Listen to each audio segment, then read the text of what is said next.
तुम्हाला मी आश्वासित करू इच्छितो की मच्छीमाराला पण येणाऱ्या काळात जेव्हा जेव्हा नुकसान होतं तेव्हा नुकसान भरपाई मिळवून देण्यासाठी आमचा लढा हा आता आम्ही अंतिम सरी नेऊन राहणारच, एवढा आज आपल्याला सांगू इच्छितो. त्याचप्रमाणे या मच्छीमारांना जेव्हा नुकसान होतं, जाळी फाटते, बोटी बुडतात, त्यावेळेला नुकसान भरपाई काय मिळते?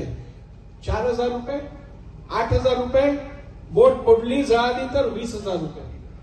शेतकऱ्या मच्छीमाराची थट्टा केली जाते आणि आज एक बोट बांधायची, ट्रॉलर बांधायचा असेल तर खिशात 1 करोड रुपये पाहिजे.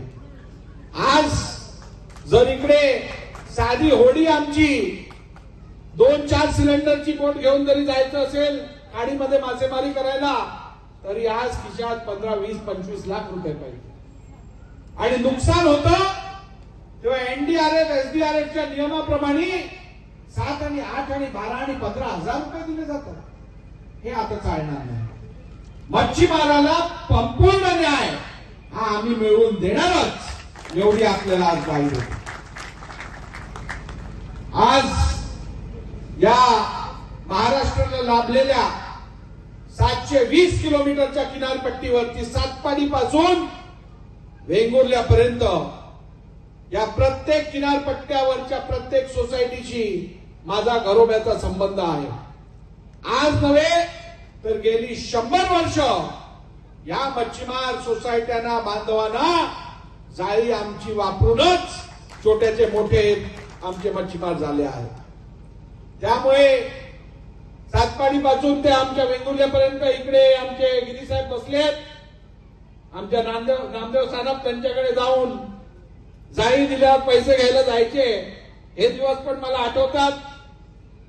त्यामुळे या सगळ्या सोसायट्यांची नव्हे तर मच्छीमारांची माझा अगदी घट्ट जवळचा संबंध आहे.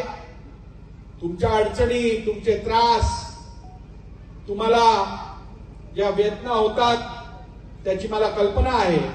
कारण नार्वेकर परिवार हा गेल्या 4 पिढ्यांपासून गेली 100-125 वर्ष ही सातत्याने आमच्या कोळी बांधवांबरोबरच राहिलेला आहे, मोठा झालेला आहे. तेवढंच नव्हे तर राजकीय क्षेत्रात आल्यानंतरही या आमच्या मच्छीमार बांधवांनी मोठ्या प्रमाणात मला साथ दिली, आमच्या परिवाराला साथ दिली. मला सातत्याने आमदार म्हणून निवडून देतात, त्यात या मच्छीमार बांधवांचा खूप मोठा हात आहे. आणि म्हणूनच या मच्छीमार बांधवांना कुठेही त्यांची आशा भंग न होणं, याची काळजी घेणं हे माझ्यासाठी सर्वप्रिय आहे, सर्वात महत्वाचं आहे, असं मी आज आपल्याला सांगू इच्छितो. बांधवांनो, मच्छीमार वाचला तरच राज्य वाचेल आणि मच्छीमार पुढे गेला तरच हे राज्य पुढे जाऊ शकेल, हे कोणी विसरू नये. येणाऱ्या काळात एनसीडीसीची आपली कर्ज असतील, एनसीडीसीतली कर्ज 1984 पासून दिलेली कर्ज आजपर्यंत पूर्णपणे पैसे मिळाले नाहीये. 75 पासून जवळजवळ 700 कोटी रुपयाची थकबाकी आहे. आमचा मच्छीमार बांधव यांनी कुठची बँक लुटली नाहीये, यांनी कुठची फसवणूक केली नाहीये, किंबहुना त्याच्याबरोबर गेली 30, 40, 50 वर्ष अन्यायच झालेला आहे. आणि म्हणून ही जी जुनी कर्ज आहेत, जी कर्ज दिलेली बोटी बांधून उत्पन्न करण्यासाठी, त्यात पूर्णतः फायनान्स न प्राप्त झाल्यामुळे, मध्येच पॉलिसी बदलल्यामुळे, कुठे लाकडी कुठे फायबर, या सगळ्या अडचणींमुळे बोटी पूर्ण होऊ शकल्या नाहीत, धंदा करू शकले नाहीत. परंतु डोक्यावरती कर्ज आलेला आहे. त्या कर्जातनं पूर्णपणे मुक्ती ही मच्छीमाराला मिळायलाच पाहिजे. येणाऱ्या काळात शासनाने या मच्छीमारांना 700 कोटी रुपयाची कर्जमाफी ही दिलीच पाहिजे, ही मागणी घेऊन महेंद्र शेठ आणि मी निश्चितपणे विधानसभेत जाऊन ही तुमची मागणीची पूर्तता करून दाखवू एवढीच आज ग्वाही देतो। आणि परत एकदा तुम्हा सर्वांना आज बरंच बोलायचं होतं, परंतु गेली 4 तास तुम्ही सर्वजण इकडे बसला आहात, त्यामुळे विशेष काही आता तुमचा वेळ घेणार नाही। आज संकष्टी असली तरी रविवारचा दिवस आहे आणि त्यामुळे प्रत्येकाला घरी जायची घाई आहेच।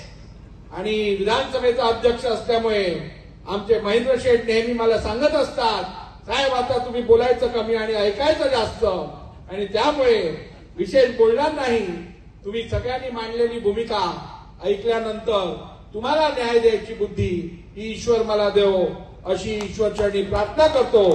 आई एकविरे चरणी प्रार्थना करत तुम्हा सर्वांना उदंड आयुष्य लाभो, तुमच्या अडीअडचणी दूर होत, तुमच्या घरात सुख समाधान नांदो एवढीच आई जगदंबे चरणी, आई एकविरे चरणी प्रार्थना करतो आणि तुम्हाला येणाऱ्या काळासाठी मनापासून शुभेच्छा देतो। मच्छीमारांचा उत्कर्ष होत राहो आणि आपली मच्छीमार एकता ही कायम राहो एवढीच इच्छा व्यक्त करतो।